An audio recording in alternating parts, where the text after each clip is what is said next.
చదివాము రక్త చరిత్రలెందుకు మాకు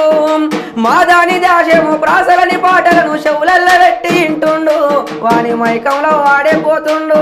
ఏమి సినిమాలు తీస్తున్నారయ్యా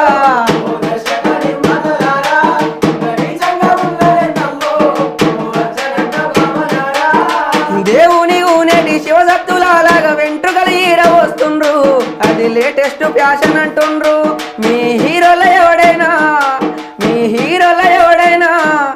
మీ హీరోల ఎవడైనా ఒక్కటే కురము ఇరువాలు దున్నాలే రమ్మను వాని దమ్మెంతో చూపించి పొమ్మను ఏమి సినిమాలు తీస్తున్నారయ్యా